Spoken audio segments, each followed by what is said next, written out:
dengan umur yang barokah di dalam taat dan beribadah kepada Allah Subhanahu wa Ta'ala.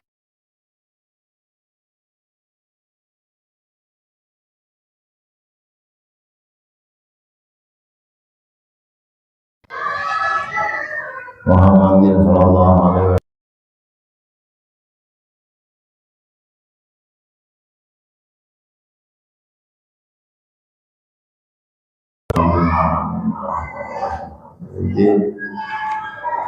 Ya kana Allah ya kana nasta'in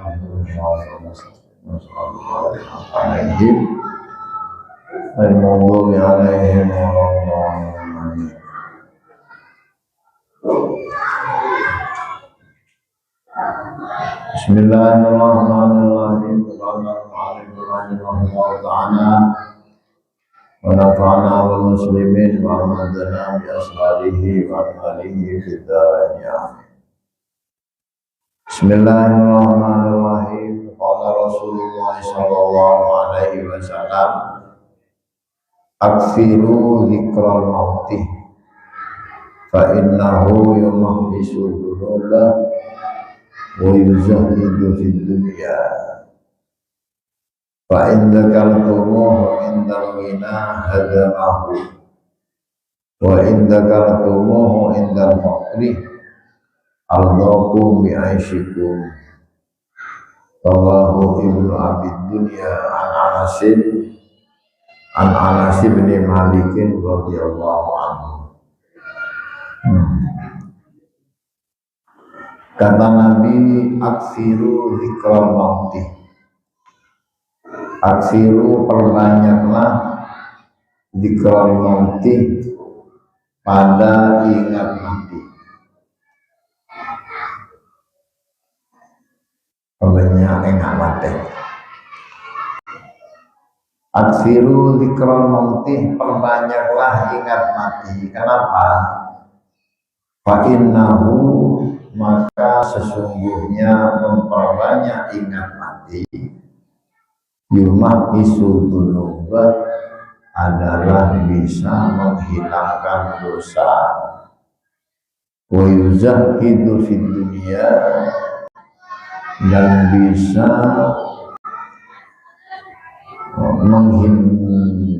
menyelamatkan dari terlalu cinta ke dunia. Jadi dua, selalu ingat mati, ada dua manfaat kata Nabi. Pertama, bisa menghapuskan dosa. Yang kedua, bisa menyelamatkan manusia dari terlalu cinta ke dunia. Begini maksudnya, Pak.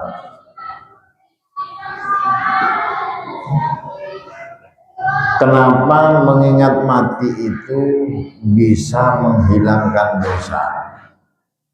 Sebabnya kata ulama, orang biasanya kan penetapan satu hukum itu, hukum sosial atau hukum agama, kan bisa yang dijadikan standar umumnya saja, Pak. Tidak mungkin dunia ini 100% tidak bisa. Jadi pasti ada hal-hal yang kuat. Kalau dalam bahasa agama ada istisna.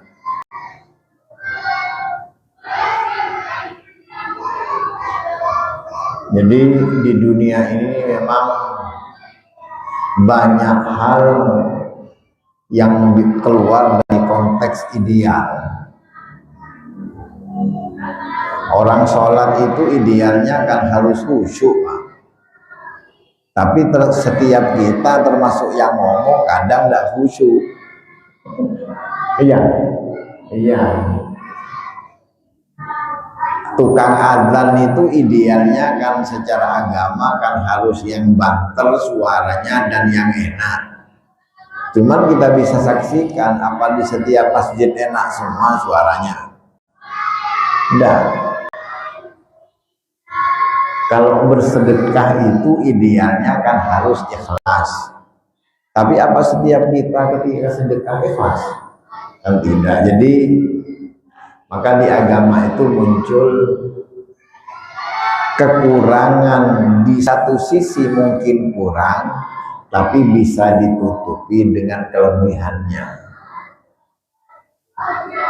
Orang bersedekah mungkin dari sisi ikhlasnya kurang, tapi dengan mau bersedekahnya itu kelebihan lain. Paham Nabi Boleh? Ini orang sholat, kalau dari sisi khusyuknya mungkin tidak baik, tapi ketika ada orang mau melaksanakan panggilan Allah, rela untuk sujud dan ruku, itu apresiasi Allah luar biasa ya. Ketika ada seorang hamba sudah mau ruku, sudah mau sujud, memenuhi perintahnya, itu Allah luar biasa apresiasinya. Bahkan dalam sebuah hadis yang lain, innallaha la yardha, pakai dua penguatan kata, pakai inna, pakai lam, pakai lam taukid juga.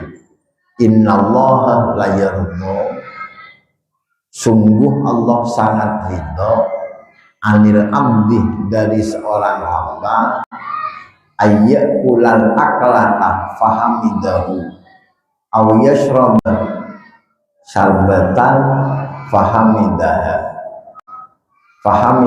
alaiha. La yarda anil abdi ayyakulal aklata fahamidahu alaiha aw yashraba syarbatan fahamidahu alaiha. Orang ketika makan dan minum saja, kemudian mengucapkan alhamdulillah bisa makan dan minum, itu apresiasi Allah pakai lafaz ridho, pakai bahasa ridho. Allah sudah, kalau sudah ridho, ini menandakan baik. Artinya begini, orang untuk bersyukur kepada Allah itu sebenarnya mudah. Tidak harus nunggu dia bisa haji dan umroh, tidak usah nunggu dia punya Alphard, tidak usah nunggu dia bangun rumah 2 tingkat, tidak usah. Cukup makan dan minum saja kita bersyukur kepada Allah. Logikanya orang tidak haji dan umroh itu kan tidak mati, Pak. Mati dulu. Beri sudah umroh apa tidak? Belum kan? Kan tidak mati itu. Ya, bapak tidak punya kendaraan kan tidak mati. Cukup di sepeda ontel misalkan kan tidak mati. Tapi kalau tidak makan dan minum mati. Jajal-jajal mati aku. Mati mah tidak makan dan minum. Maka mudah sebenarnya. Oh, kadang orang menemukan Tuhan itu mudah. Orang menemukan kebenaran dalam agama kadang mudah. Satu ketika ada non-muslim sedang menyembah patung. Non-muslim sedang menyembah patung. Kemudian patungnya itu dikencingi luwak. Allah. Musang yang dia kadang kalau makan kopinya keluar, kemudian dijadikan kopi, ada muncul kopi luwak itu.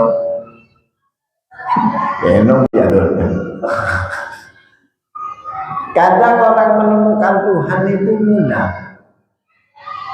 Sebagian untuk menemukan nikmatnya beribadah kadang wirid pakai istighfar 1000 ada yang pakai baca Al-Quran tiap hari, one day one juz. Ada yang tahajud tengah malam walaupun dingin sendirian. Ada yang istiqomah duha, ada yang puasa Senin Kamis, macam-macam. Ada sebagian orang menemukan hakikat kebenaran Tuhan itu cuman melihat patungnya dikencingi luar. Kemudian mikir, ailahun, ya kok lupa lafaznya.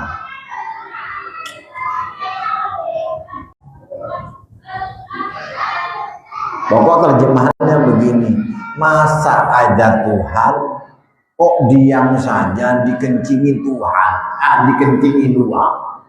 Jangan-jangan Tuhan saya ini salah ini. Masa ada Tuhan dikencingi luar kok tenang saja.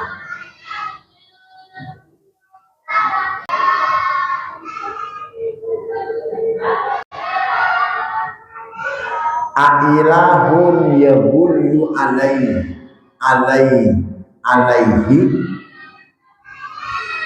apa bahasa Arabnya luar alaihi ta'lamu. Kata ulama apa? Ma hufidha farra wa ma kutiba qarra.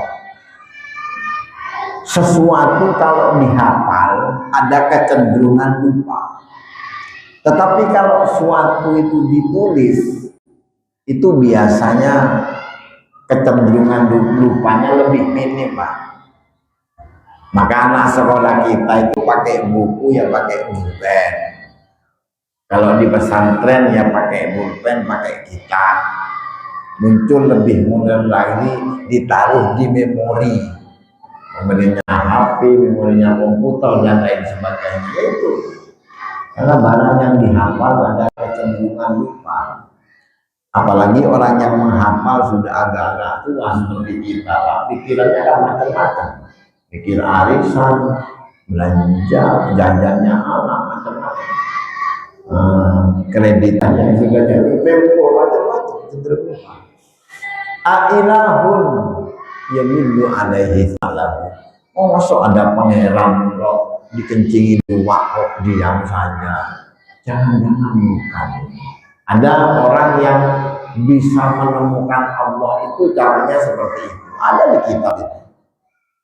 Ada orang suku pedalaman. Kalau dalam bahasa kitab itu Arabi, orang pedalaman. Kalau bahasa kita ya orang-orang pegunungan, orang primitif. Itu ditanya oleh Imam Asy'ari, sampean Islam semua. Dari mana sampean kok tahu bahwa Tuhannya orang Islam itu Allah? Dari mana sampean kok bisa menemukan Allah itu bagaimana caranya?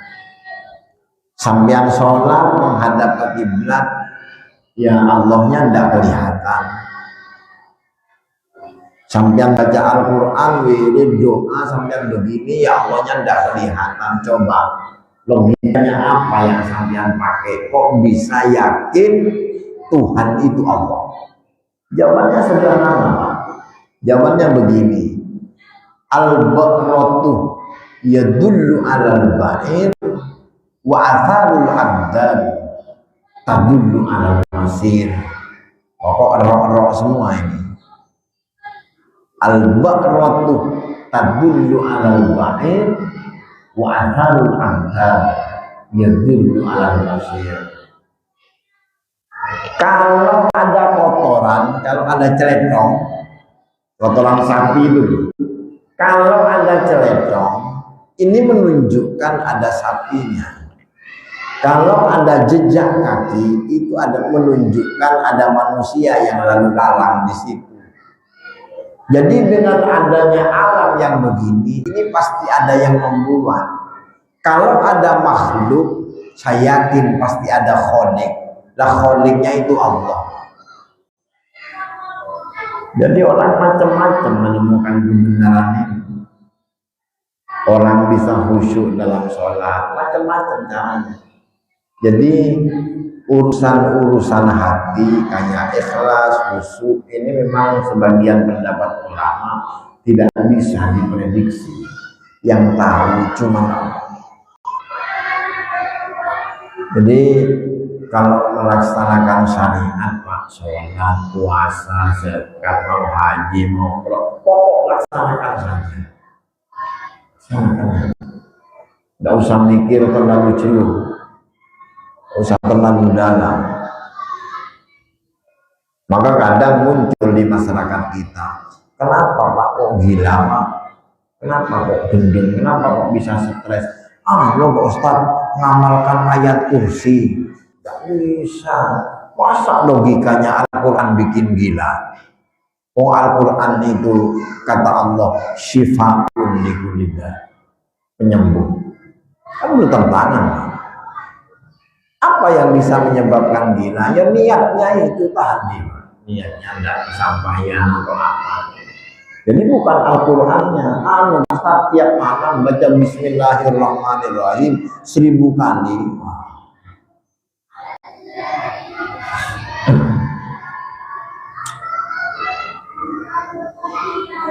Orang kalau ingat mati, kata Nabi, ini bisa menggugurkan dosa. Kenapa? Biasanya orang kalau ingat mati ada kecenderungan peningkatan ibadah. Halo? Halo? Paham ya? Orang kalau ingat mati, kata ulama, biasanya ada kecenderungan peningkatan ibadah. Yang biasanya kalau sholat fardu jarang qobliyah dan ba'diyah dilakukan. Yang biasanya habis assalamualaikum langsung pulang, masih ditunggu untuk wirid. Yang biasanya tidak pernah bersolawat beristighfar dilakukan. Tidak pernah duha ya. Yang biasanya duhanya cuma 2 naik ke 4. Yang biasa 4 coba-coba 8. Yang biasanya witir hanya 3 rakaat, coba-coba naik ke 11. Itu. Saya umur 50, saya mulai berpikir, saya kalau mati umur 70, berarti hanya nututi presiden 2 kali, Pak.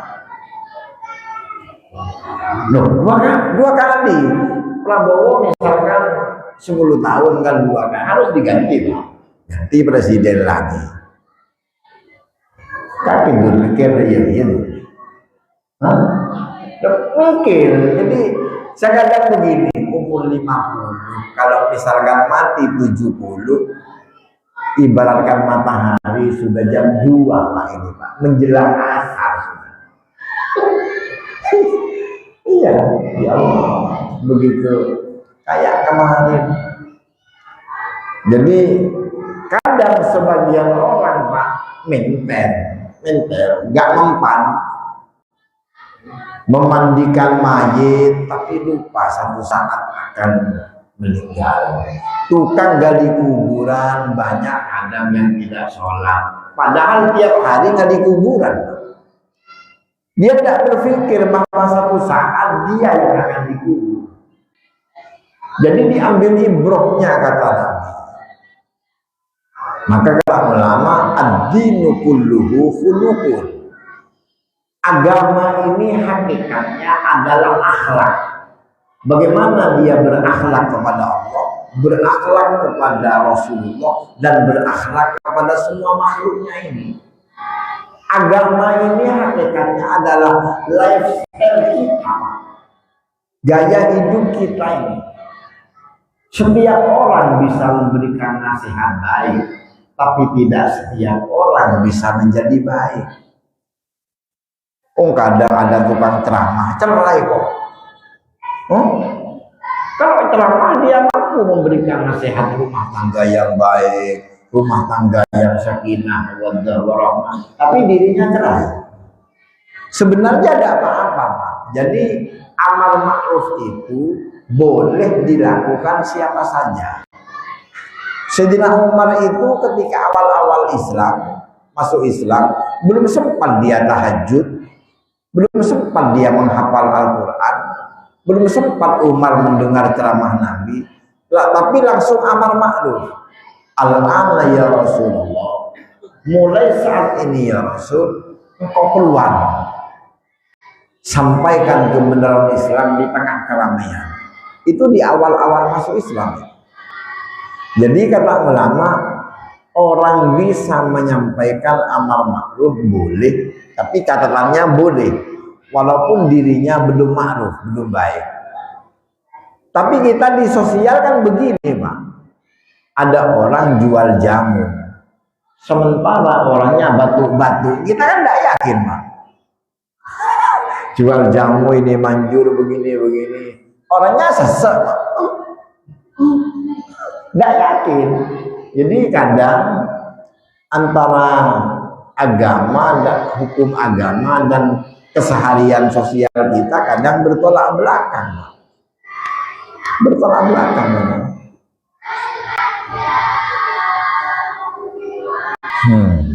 Menghapuskan dosa. Dosa itu kata ulama dua. Dosa dua secara garis besar. Satu dosa besar, dua dosa kecil. Sekarang apa yang bernama dosa besar? Dosa besar adalah dosa yang mewajibkan terhadap pelakunya untuk melakukan pertobatan yang khusus. Pertobatan yang khusus itu syaratnya 3.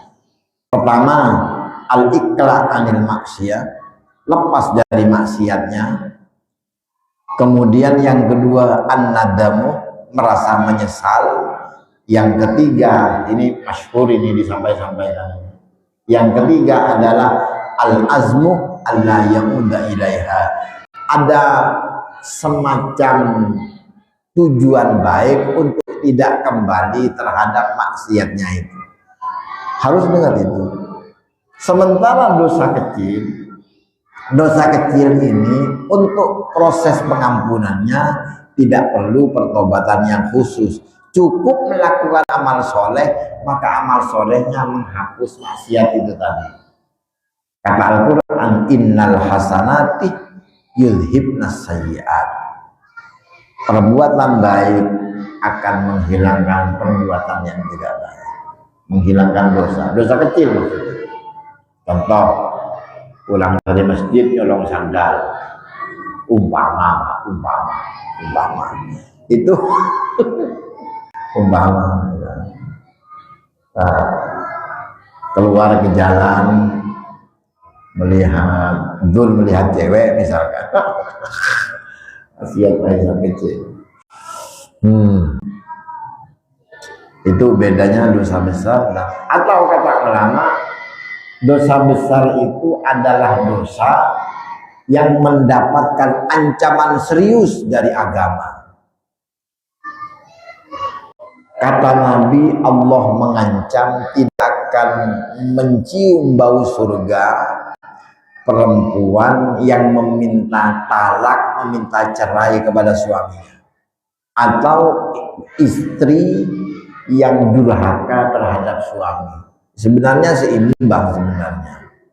Bukan hanya istri yang durhaka terhadap suami yang dosa besar, tetapi suami pun yang menelantarkan kurang ajar terhadap istri sama Pak. Sama. Karena dalam Islam itu esensinya adalah balance, adalah seimbang. Ketika ada Rabbana atina fid dunya hasanah, di situ ada wa fil akhirati. Ketika Allah menciptakan surga, pembandingnya adalah neraka. Seimbang. Maka dalam kadang hadis, kadang Al-Quran, itu kalau tidak pakai ilmu usul fikih hancur. Maka Imam Syafi'i mengarang usul fikih itu. Contoh, kalau bunyi hadisnya hanya seorang istri yang durhaka terhadap suami, itu lam tajid raihatal jannah, tidak akan menemukan bau surga. Bunyinya begitu. Itu kalau tidak pakai kaidah usul fikih sulit. Oh, berarti hanya ibu-ibu yang kena oleh redaksi hadis itu. Apa suami tidak? Atau begini, Nabi ketika Isra itu diperlihatkan neraka yang banyak perempuan. Apa laki-laki tidak ada? Ini harus pakai usul fikih, Pak. Bunyi usul fikihnya adalah zikrul ba'di wa iradatil kulli. Ini usul fikihnya. Kadang Al-Quran atau hadis menyebut sebagian, tapi yang dimaksud semuanya. Halo? Paham dulu ya?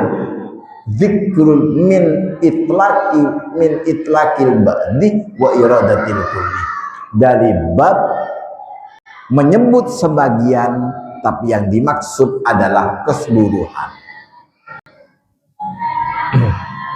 Ada lagi, thalabul ilmi faridatun ala kulli muslimin. Katakan hadis sahih.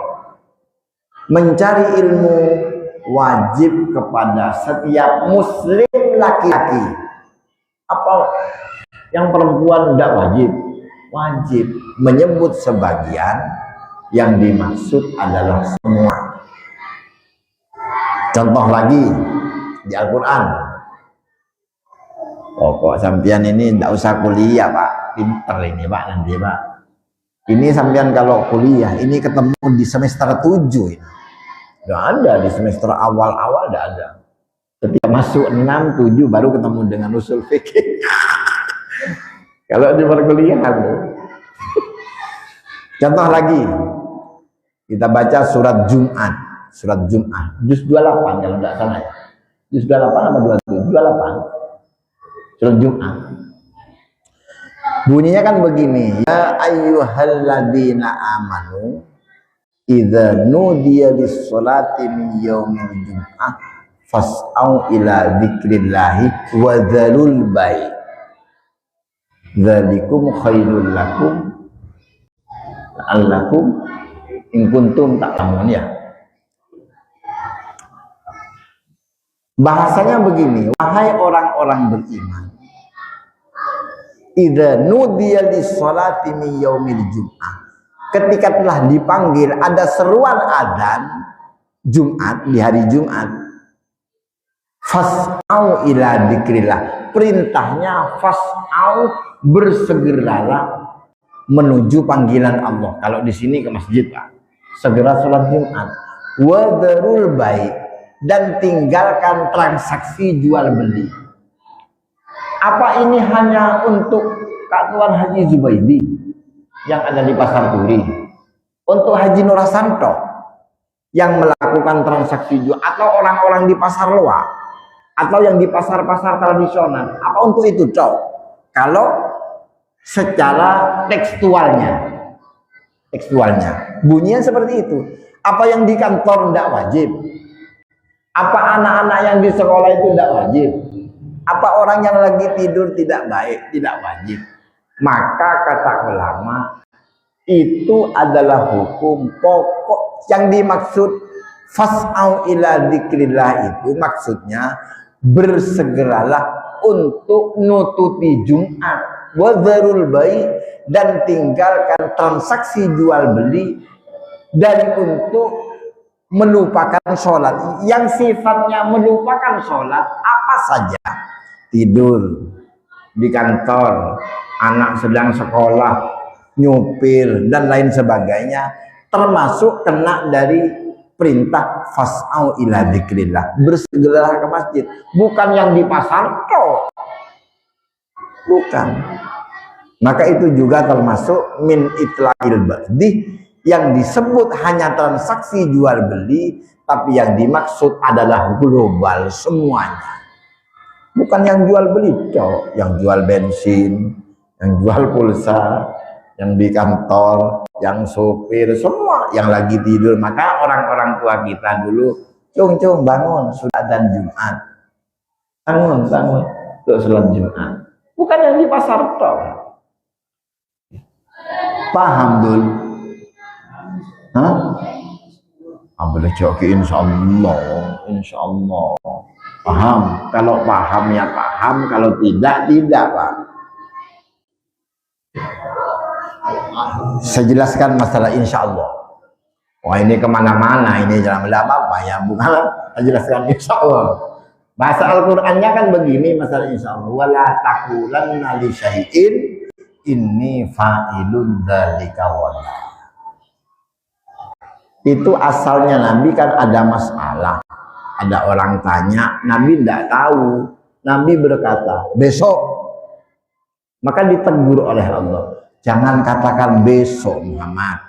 Ya kalau besok turun ayat. Kalau tidak. Kalau seminggu. Maka illa ayyasha Allah.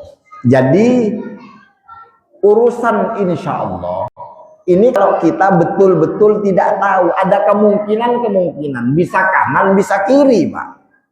Sampean diundang, sampean tidak tahu besok ini bisa datang apa tidak, sampean keucapkan insya Allah. Tapi kalau sampean sudah tidak mau datang, sudah ada keperluan lain, jangan biarkan orang menunggu. Tidak bisa Pak, besok ada kepentingan kantor ini, kepentingan ini. Sudah, biar orangnya puas. Paham ya? Jangan pakai insya Allah. Jadi kalau pertanyaannya, paham Pak? Ini pertanyaannya pasti ini. Membutuhkan jawaban iya atau tidak, bukan insya Allah itu. Sama seperti atasan. Bisa ini dilaksanakan, harus siap Pak, bisa. Tidak bisa bos, karena begini-begini, harus ada alasannya. Gak bisa sampai ketika itu alasan, bisa. Insya Allah, aduh ini masih ragu ini. Jadi urusan insya Allah ini ketika muncul ragu, kata Allah, jangan bilang besok Muhammad. Ya kalau wahyu turun besok, kalau turun lusa. Kalau 1 minggu, artinya sesuatu memang belum pasti. Tetapi kalau pertanyaannya menuntut jawaban yang pasti antara iya dan tidak boleh pakai insya Allah Pak. Ngerti Pak? Insya Allah. Ini ragu kita. Jadi jawab, kalau memang paham, ya paham. Kalau tidak, saya ulang. Tapi ini sudah kandung keringat Pak, yang mau ngulang. Masa tidak paham seperti tadi? Ya seperti itu. Paham sudah paham. itu tentang dosa besar. Dosa besar, dosa kecil. Jadi dosa besar adalah dosa yang membutuhkan kepada pelakunya melakukan pertobatan khusus, atau kata ulama yang namanya dosa besar adalah dosa yang mendapatkan ancaman yang khusus dari agama, baik dari Allah atau dari Nabi. Yang kedua, dosa kecil adalah dosa yang tidak memerlukan pertobatan yang khusus, bisa diampuni oleh Allah dengan melakukan amal soleh. Kemudian ingat mati, kata Nabi, fungsinya yang kedua, yuzahidu fid dunia, menghindarkan orang dari terlalu cinta kepada dunia. Bahwa bagaimanapun kita ini punya segala kepemilikan kita, baik materi atau yang non materi, pada akhirnya tetap ditinggalkan. Maka dalam hadis lain,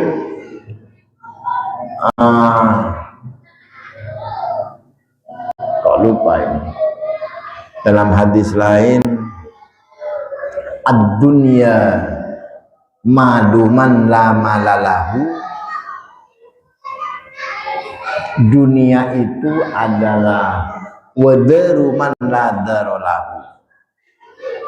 Dunia itu hakikatnya adalah materinya seseorang yang tidak punya materi. Tempatnya orang yang tidak punya tempat. Iya memang, karena setelah kita diganti. Jadi dunia itu tetap estafet. Setelah kita diganti oleh anak. Terus. Bahkan kadang bukan family kita yang mengganti, Pak. Bukan. Istri yang sangat kita sayang, kalau kita mati kadang kawin lagi, Pak. Hah?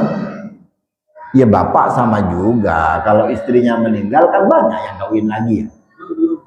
Hah? Belum. Setia itu berarti. Min jumlatil setia. Saya punya paman di Keputran. Istrinya meninggal sakit cuma 2 hari. Meninggal di RSAL. Ketika istrinya meninggal, sedang mood-moodnya waktu itu. Karena memang usahanya saya lihat sedang naik daun. Kemudian beliau itu setelah bangun rumah selesai, beli mobil, rencana umroh, ternyata istrinya meninggal. Kayak mau kiamat, Pak. Jadi yang curhat itu mau kiamat. Kebetulan saya itu kalau Rabu mulai dari pertama sampai Rabu keempat sampai Rabu kelima itu kan ngaji di daerah selatan, daerah Girilaya, daerah Putran, daerah Dinoyo itu. Kalau Rabu itu saya selalu mampir, Pak. Ya hitung-hitung apa ya, moral lah, Pak. Ikut berduka. Setiap minggu saya datang. Setiap malam Kemis, setiap saya pulang ngaji itu saya lihat, Pak, ngaji terus. Ngaji sambil nangis. Pokoknya luar biasa. Kemarin ini ada sekitar 1 bulan kemarin. Telepon saya, Cung, apa man? Sampai bisa datang tanggal sekian. Ada apa man? Cung, saya pingin kawin. Maka ada istilah, ada kebiasaan di kita itu. Kalau pasangan kita meninggal, Pak, biasanya yang nangis-nangis itu lekas kawin. Lekas kawin ya. Jadi itu dan kalau nangisnya itu nangisnya biasa, itu biasanya tahan itu. Jadi muncul paradigma seperti itu di masyarakat kita itu. Tidak tahu aslinya bagaimana, apa sekedar mitos atau apa, tidak tahu. Ya pokok itu dijadikan tanda. Biasanya kalau nangis, itu cepat kawin itu. Kenapa, Pak? Itu nangisnya seperti itu. Tapi kalau tenang, itu tidak mungkin kawin. Kenapa, Pak? Tenang itu. Maka kata hikam liyakillah, Imam Ibnu Athaillah As-Sakandari punya ungkapan begini, liyakillah ma tafrahu bihi yakillah ma tahzanu alaihi. Jadi kata beliau, kalau sedang senang biasa saja, nanti wayai berdukanya ya biasa saja. Tapi kalau urusan senang ini terlalu berlebihan, kalau waktunya kita sedang down, berlebihan juga. Ini bisa dijadikan renungan, kata Ibnu Athaillah. Biyakillah ma tafrahu bihi, yakillah ma tahzanu alaihi. Kamu kalau sedang senang biasa saja. Nanti karena kata Sayyidina Ali, dawamul hal minal muhal. Di dunia ini kalau ada sesuatu ini stagnan, tidak berubah, muhal, kata Sayyidina Ali. Orang yang nangis saat ini bisa saja besok tertawa. Yang tertawa saat ini besok bisa menangis. Kalau karirnya sedang naik, tunggu nanti pensiun. Tetap berubah. Maka bahasa Al-Quran, inna ma'al usri yusra. Al-Quran itu sesungguhnya bersama dengan kesulitan pasti ada kemudahan. Cuman bahasanya pakai ma'ah, tidak pakai ba, pakai ma'ah. Ma'ah bukan inna bil usri yusra, bukan, tapi inna ma'al usri yusra. Kalau pakai ma'ah biasanya ada rentan waktu. Maka di situ muncul doa, muncul ikhtiar, tidak kontan. Apalagi kita yang jemaah Ar-Raudhah. Nabi saja lama, Pak. Tidak ada dalam hidup ini bim salami. Berapa tahun Nabi Muhammad itu dikejar-kejar mau dibunuh. Berapa tahun Nabi Musa itu dikejar-kejar oleh Fir'aun mau dibunuh. Ketika puncaknya di peristiwa Paskah Laut Merah yang terbelah itu. Berapa tahun Nabi Nuh menghadapi umat yang luar biasa itu? Berapa tahun? 950 tahun. Maka tidak ada yang bimsalabi. Maka pakai ma'ah. Inna ma'al usri yusra. Kalau kita sedang terpuruk, di situ nanti Allah sudah sediakan. Ya, dengan doa, dengan ikhtiar kita, pelan-pelan.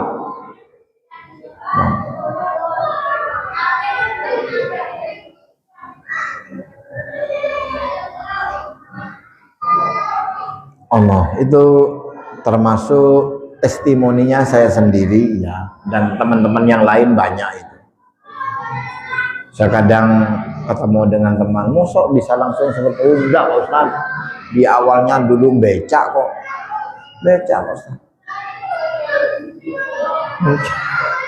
Bisa seperti itu. Banyak itu. Fa in dzakartumuhu indal ghina hadamahu. Ketika ingat mati itu indal ghina, ketika posisi kaya, kata Nabi, hadamahu, maka bisa menghilangkan ingat mati itu terhadap kaya. Karena hakikatnya kata Nabi, kita hidup di dunia ini gantian.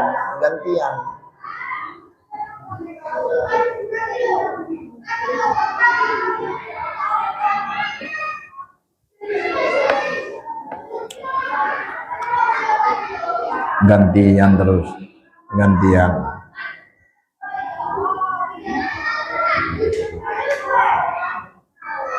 Maka berusahalah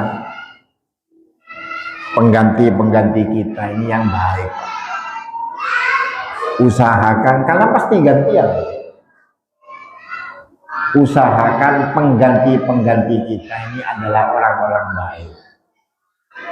Yang itu saya pernah dengar dari Bapak Quraisy Shihab berkata, orang di barzakh itu ketika menoleh ke kanan, dia akan melihat tempatnya di akhirat, apa surga, apa neraka.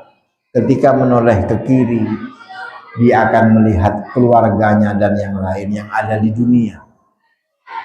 Maka usahakan anak kita, pengganti kita, usahakan adalah orang-orang baik. Maka orang tua ini akan menangis di barzakh kalau melihat anaknya itu berselisih urusan warisan. Saya punya teman, ya Allah, di pengadilan, Pak, pengadilan sini, teman saya ini, alumni Al-Khazini, yang duduk di pengadilan itu, jadi saudaranya perempuan satu, yang 3 laki-laki. Ini masalah warisan yang duduk di bangku pengadilan, satu beliaunya, di pihak beliaunya, ibunya, kakak perempuannya, yang menjadi penuntut adik laki-lakinya yang 2 ini. Hakimnya sampai heran, ini siapanya? Ini umi saya, Pak. Nah, ini mbak saya. Ini yang 2 ini adik saya. Hakimnya ini sampai gini.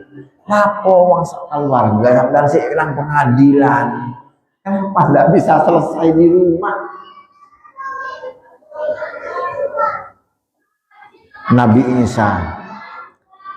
Isa ketika kehilangan roti bersama dengan santri beliau, pengawal beliau, ada roti 3 dimakan oleh Nabi Isa, dimakan oleh santrinya. Yang satu ini hilang, Pak. Ditanya oleh Nabi Isa, siapa kira-kira yang mengambil roti yang satu itu? Kan tidak ada orang, cuman kita berdua. Apa kata santrinya? Wallahi bukan saya.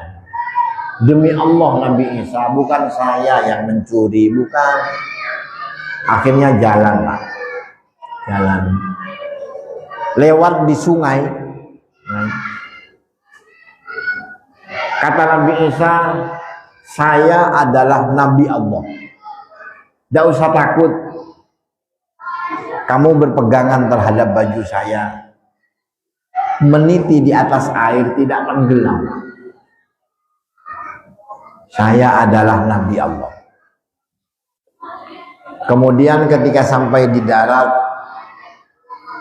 menemukan kijang, lapar menemukan kijang, kijang disembelih, dipanggang, dimakan. Ketika tinggal tulang belulang, apa kata Nabi Isa? Wahai kijang, kamu hidup lagi Pak, berlari. Nabi Musa berkata lagi, saya adalah nabinya Allah. Tolong jelaskan siapa kira-kira yang tadi mengambil roti. Sumpah lagi Pak. Wallahi bukan saya Nabi Isa, bukan saya. Jalan lagi, nyampe di pasir. Pasir itu diwadahi kalau sekarang apa?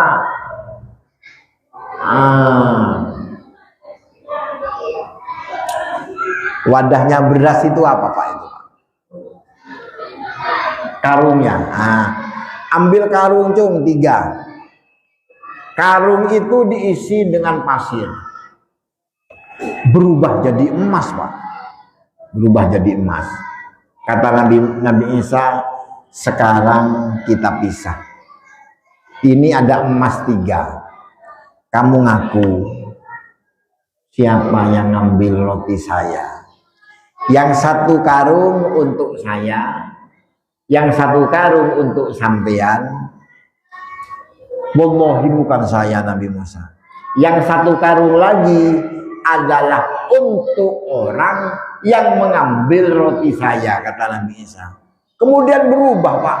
Wallahi yang mengambil roti dan makan roti itu saya Nabi Isa. Ini Pak kalau harta. 3 karung jadi emas. Yang satu karung untuk saya, yang satu karung untuk sampean, yang satu karung Nabi Isa, yang satu karung itu untuk orang yang mengambil roti saya. Langsung berubah Pak. Yang asalnya bukan saya, kemudian setelah tahu satu karung untuk orang yang ngambil roti, wallahi Nabi Isa, saya yang ngambil roti. Ini luar biasa, luar biasa. Assalamualaikum. Mudah-mudahan bermanfaat.